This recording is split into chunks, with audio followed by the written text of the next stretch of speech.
Good morning, everyone. I am Hockley County Judge Charla Baldridge. We appreciate y'all being here today so that we can put this message out to our community as well as any other communities that are near us and want information. We have in attendance today our local mayors from our outlying cities, and also in attendance we have Dr. Satterwhite from SPC College. He's the president there. We have David Corder, our emergency management coordinator, is in attendance here today, and Bruce White, which is the CEO of Covenant Levelland Hospital, is also in attendance. This press conference is mainly to give you some updates, but as well as to let Hockley County know that today I have signed a declaration of disaster due to a local state of disaster for a public health emergency. In this declaration, we are limiting gatherings of not more than 50 people. And that mandates the cancellation of such gatherings of more than 50 people until further notice. A gathering refers generally to a scheduled event or a social endeavor where 50 people are present in a confined space, room, or area. Under Chapter 418 of the Local Government Code, it is mandated that my court either renew, modify, or agree to extend this every 7 days, so it doesn't automatically continue indefinitely. I want to give a little update on our confirmed case. Prior, it was said that the person had been home quarantined, or on. That's not accurate. The person is actually still in the hospital, but they are doing very well. I spoke with the health department last night, and the individual is doing well. They're expected to be discharged from the hospital any day.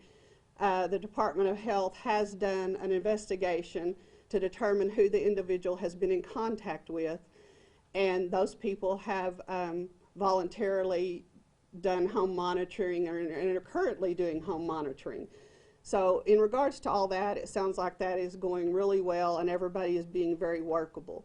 What I would like to tell our citizens here is, I understand that this is an inconvenience, and I understand that it's a change, but it's a necessary change. And when we make these decisions, they're based on information partly that we can let out to you, but a lot of information we get is not for public information, and we have to make decisions based on that. I feel like at this time, anyone who has taken any of this lightly may need to get a little more informed as to what's going on. Hopefully this will be Hockley County's only case, and if it is, at the end of that, I hope people can say our local officials took the right action, and that's what kept it from getting bigger, and that we flattened the curve. But you know, we have to be proactive in this, and that's what we're trying to do here. So I'm going to introduce our Mayor, Barbara Penner, City of Levelland, and I'm going to let her talk a little bit, and then we also have the city manager, Eric Rahino, here, and he'll make comments as well. I would ask that we don't take any questions from the media until they've spoke. So I'm going to, at this minute, I'm going to turn it over to Mayor Barbara Penner.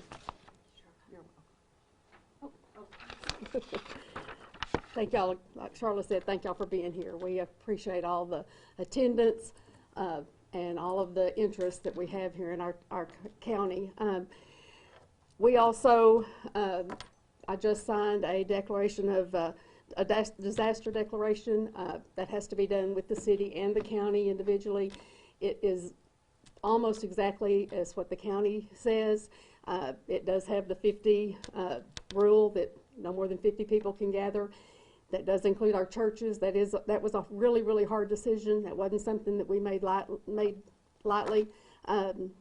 We had all of our mayors and city managers and school people were here yesterday when we discussed that, and so everybody, our law enforcement, they were all in attendance on that meeting, and that was a hard decision, but we feel like that was the right decision. We want this to stop here. We want it to stop with one person. We want to be, like Charlotte said, we want to be proactive, not reactive. We also want to continue to encourage personal hygiene. I know y'all have heard it. It's something we were taught from the time we were 3 years old, wash your hands, wash them for 20 seconds at least, stay 4 to 6 feet away, let's social, what is it called, social distancing. We need to keep doing those things. That's, you know, even today, y'all are scattered out, and that's good. We appreciate that. Like I say, we want it to stop with one case. We don't want it to go any further, and we certainly don't want any of our elderly. I fall into that. I'm over 65. I fall into that case. So, you know, we want to be respectful of our older people. We want to be neighborly. If you have a friend or a neighbor that's older, check on them. Go grocery shopping for them. If you go grocery shopping, buy just what you need for the week. Don't hoard. Don't do all those things. There's plenty of groceries. There's plenty of toilet paper. There's plenty of paper goods. Let's you know, get our community back to normal as much as possible. And this isn't a normal time. We realize that, but let's make it as normal as we possibly can. I think it's let's be a good example for our kids, because I know they're kind of, this is a hard time for them. They don't understand. You know, and some of them it's really hard times because they're not getting the food that they need. They're not getting in. I know our schools are working toward getting something going for that. But let's just be as normal. Let's be friendly. Let's keep ourselves calm. And I think that, you know, things can go on. Hopefully we'll get back to true normal before too much longer. This time I think Eric's going to come speak. Thank y'all. We appreciate you being here. Mayor, thank you. I wanted to touch on a few things specifically to our organization as the City of Levelland. We just talked about some community measures with the judge and the mayor, but I wanted to address a few questions that I'm getting out there in the community. So in conjunction with the declarations that we've issued countywide, citywide, some of your other mayors have also done a very similar thing. As an organization, we want to make sure we're doing our part to flatten the curve and to make sure that we do our part to combat the coronavirus. So one of the things, several things that we're doing, and I want to touch on a few of those. There are some city facilities that we will be closing for the next 14 days from an operational standpoint. These include the Levelland Oxy Sports Complex and the Civic Center. Fortunately, regarding the sports complex, our local leagues have stepped up, our tournament holders have stepped up and have canceled on their own, but we want to go ahead and formalize that over the next 14 days. We will revisit that as this thing changes, but no later than 14 days. The Civic Center, we will be canceling events there over the next 14 days, and we'll reassess after 14 days, but it's really important that we, number one, follow the 50 rule gathering, but also just really do our part to flatten the curve. And I sat in on a call with Governor Abbott yesterday, and that's one thing that they're emphasizing statewide, nationwide, to do our part, and it starts at the local level, so we want to do our part and lead as an organization. The other thing we want to do, at this time we are not restricting public access to City Hall or our other facilities. However, we are going to encourage the public to, if you can handle your business, your city-related business, remotely, we're going to encourage you to do so, and we're going to try to help you do that. You know, this year we've really done a great job of bringing on some other capabilities that we haven't had in recent times to be able to do things more remotely, but you can now pay your utility bill online. You can pay it by phone. We have a drop box outside. If you still want to write a check, you can drop that off at any time, even after hours. We'll encourage you to do that. Now, if you absolutely must come in, so we're not going to restrict you at this time from doing so. There is a fee associated with online payment and pay by phone. However, through April 30th, we will be suspending that $2.25 fee effective immediately. The other thing that we are doing in line with other utility companies, the big thing, and the mayor just encouraged us, is personal hygiene. We have to continue to emphasize personal hygiene. And we certainly would not want anybody to be without water. Water is a key source of, you talk about washing your hands, and you need water to do that. So we don't want anybody's utilities to be shut off during this time. So we will be suspending all of our disconnects, including any late fees. Now, with that said, I want to encourage people to pay timely. We still obviously have a cost as a city, and at some point this will pass, and you will still be responsible for those bills. But we are suspending disconnects through April 30th, effective immediately. We're going to do our part. We're going to encourage the community, businesses, the private sector, public sector to continue to do their part. And we all work together. I'm confident that we'll come through this in Levelland and Hockley County and the nation as a whole. So with that, I believe this is time to go ahead and open it up to questions for the media. Obviously, it's been the mayor and I and the judge have been and several of us are emergency management coordinator. We've all been very busy dealing with this, so we'll limit it to just a few questions, but we do want to allow that opportunity. So. Hi, Claire Cable from Fox 34 News. I had a question about the patient who's currently in the hospital. Yes, ma'am. So I'm glad to hear that they're doing well. Yes, me too. Yeah, that's good news. I'm just wondering, do we know if that person went to any public spaces, might have possibly... Not that I know of. From what I understand, it is travel related, and it's my understanding that they immediately started home monitoring until they were hospitalized because of the media coverage, that they took the initiative and did that, as well as did the family they were in contact. So it's my understanding that that's the only people they were in contact with, and it is travel related. So yes, we want them to get well. So any other questions? Sure, Katie. Do you know anything about the age or any other kind of? No, they won't release that information. So no, we don't have that. Emily Harrison with KLBK News. Are you able to give out a number of how many testing kits that you guys have to test for this? Well, Bruce White is here, and as I said, he's our CEO of Covenant Levelland. So I'm going to let Bruce speak as to any of the medical issues and testing kit issues. So. I don't, again, Bruce White with Covenant Levelland. We do have testing kits available, and I don't have a number for you as far as that goes. The health department is the NC that decides whether or not someone is tested in conjunction with their treating physician. So, but yes, we do have testing kits available at our facilities in Levelland. And so just one other thing, as to issuing the declaration, what that also involves is that opens up our ability to access outside sources should we need it. That gives us the ability to access state funding, federal funding, and other funding that we might need if this thing continues.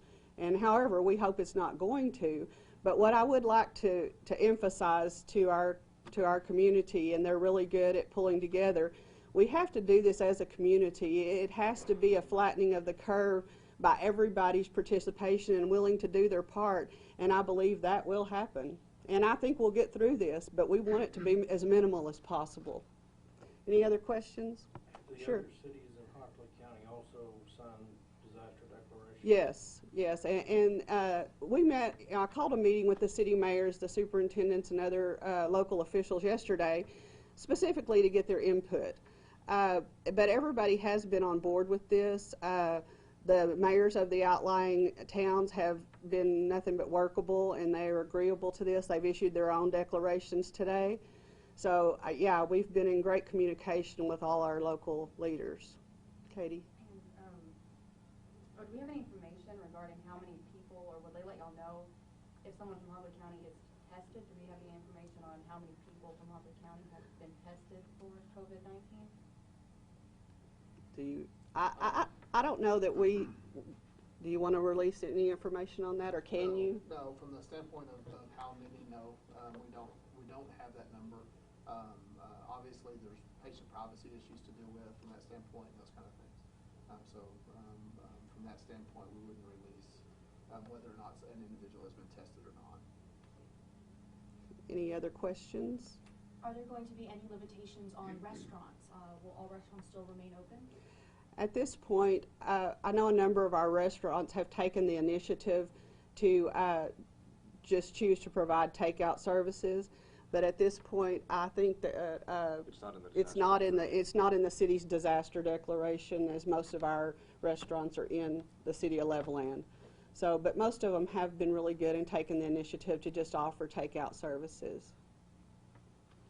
Charlotte, I just wanted to correct a little information about the Hartley County Senior Citizen Center. Okay. It is closed to any congregate activities and congregate meals. However, you can go to the back door, and we're continuing to offer takeout, and you can call in, and we'll do a home delivery for you also. Okay, great information. So, Thank you for providing that, Elgin. Some had the idea that it was still open. It's not. Okay. All right, so that's great information about our Hockley County Senior Citizens location, and I guess y'all could hear him okay of what he said. So thank you for providing that information. Katie, did you have another question? He answered it? No, I just don't remember what it was. Oh, okay. Oh, I remember. Does your declaration say anything about when people can, like, any kind of curfew type of situation? No, it does not include a curfew. And just so we don't get bombarded with calls as to, can we still go to United, can we still go to Walmart, can we still shop locally? Yes, you can. And we actually encourage that. You're going to need to shop, and you're going to need your essentials to keep things going normally, and we would encourage you to shop locally. This is going to be hard economically on a rural county the size of Hockley County, and so I would encourage everybody to shop locally, support your local people. They're going to need that. Still go to the restaurants if they're open. If they're not, call them and get carry out. I mean, they're still going to be open if they can be, and we need them to be. We need to be able to support these restaurants and grocery stores and any of the other businesses that are open, which, as far as I know, all of our downtown businesses are open. All of our retail stores are open at this point, as far as I know. But if you don't want to cook, call and get carry out, or get them to deliver, because almost everybody is doing that. If you don't feel like you can go, but I don't think most of our restaurants don't hold much more than 50 people anyway, so that shouldn't be an issue. And so we all know from media that this is a rapidly changing thing, and it's going to be that way. So we will get information out as soon as we can, and as soon as it's available to us and it's for public release, we will always inform you as quickly as we can. That's why I wanted to update our one confirmed case, because originally I did say that they had been sent home monitoring, and that's what I was told. However, I did confirm through the Department of Health last night because I wanted an update on that individual. So we will always be forthcoming whenever we can, but understand this changes rapidly, and that's why it's a good thing that the law provides the declaration be looked at every 7 days, because things could have to be added, could have to be removed. It just gives us a lot of local authority to make those decisions as we need to necessary. So I just hope everybody understands these are necessary measures. And that's the best we can do right now. So, any other questions? Have y'all made a decision on schools yet? The schools are included in this declaration. It would apply to them as well. And from my understanding from speaking with the superintendent yesterday, they are all on board with extending their spring break for 1 week. And in that time frame, we will have to meet again as a governing body to determine if that stays in place. So at this point, it does apply to them, but they have already voluntarily agreed to extend their school session for a week for spring break. And that's countywide? As far as I understand, I know 3 of them have announced that locally on our media, which is Sundown, Whit Harrell, and Levelland have all announced that they're extending their spring break for 1 week. But I understood from the superintendent yesterday they were pretty much all on board with that, but they did want to put it in front of their boards. And anything else about the logistics here with a college being here in town, with a lot of out-of-town people? Well, and if you would like someone to speak directly to that, our president, Dr. Satterwhite, is here from SPC, so I'll let him take your questions on the college. I knew you needed to be here. Sure, yeah. Sure, let me give just a quick update on the college. We extended our spring break initially about a week ago. We have asked all students to, if they living in the residence halls, to try to go home if at all possible. When we return on March 30th to instruction, it will be primarily online. We hope to have it almost exclusively online. There are some circumstances that we're trying to navigate through on how to teach some courses online. We've been working with accrediting agencies as well as our state professional organization to try to determine what leniencies they will provide for that instruction not being delivered in a face-to-face format. So for all practical purposes, most of our students should not be here. Now, we will actually have our resident halls open, and we're going to try to do the best we can to distance students from one another in the residence halls. However, that is one of the few locations that some of those students have to live, and one of the few locations they have resources such as meals and internet access. So we do understand and we do recognize that we will have some students on campus in the resident halls, and we're making plans to distance those students as much as possible from one another. Last question, at least from me. Okay. Do you need him still up here? I'll need you. Okay, sure. All right, go ahead. For groups of 50, is this more of a civic duty to make sure that you're not in a large group, or will there be consequences in a sense that you? Well, I mean, certainly there can be consequences. We're hoping that won't happen. I think that all our people here are very good at following directions, and I think they're all willing to get on board with us on this. But yes, there are legal consequences if you don't follow it, and it can be enforced. However, we don't want to see that happen, and I don't think we'll have that problem here. We have a great county here, and we have great people, so I don't think we'll have that issue. But yes, there are legal consequences if that happens. What are the legal consequences? Well, they can be fined up to $1,000 and also jailed. So, yeah. So those are the legal consequences of it. But like I said, I don't think we'll have that here, and I think we'll be fine. We have a great county here, and everybody's on board with getting along and making this the best we possibly can in a very trying time. But understand, this is something unprecedented that no one around the world has dealt with. So it's uncharted waters, and we're paddling as fast as we can and figuring out which way to go and what's the best avenue for our county. And so, like I said, there's people that might find this very strenuous and think it's overkill. However, if we minimize it to one case, then I'm glad with that. I'm proud of our decisions if that's what that does. So is there any other questions? Okay, well, thank you all for being here. Did anyone want to add anything before we wrap up? One issue on the courthouse that might be helpful, and the district clerk is no longer issuing passports, and that's kind of a no-brainer, but but they're not issuing passports any longer at this time, so I'm just going to let people know that. So I did think of a question. Are you going to put any restrictions on the courthouse? we haven't decided that yet. I feel like if we discuss that, it'll be at our Commissioners Court meeting when we make a determination on whether to move forward with the declaration or make changes to it. So. Judge, the city of Anton ISD did extend 1 week. Okay, so Anton ISD has extended their spring break for 1 week, and that's what they had indicated in our meeting yesterday. I just hadn't heard it publicly announced. I just got the text. Okay, thank you, Blake. Katie, did you have another question? Okay. Well, since we're here, I know the rodeo would have been such a big, it's kind of off topic, but ABC was going to be a big boost to you guys. Yes, definitely, and ABC Rodeo has been nothing but workable with us as a county, and we are so saddened by that not being able to happen. However, they have rescheduled, and that's another thing that's to be determined. It depends on how this progresses. If it doesn't, they have rescheduled to the end of May. However, that will be taken into consideration as this virus is still out there and how serious it is at that time. Our job, first and foremost, as your local officials, is to protect you and provide public safety, and that's what we're trying to do.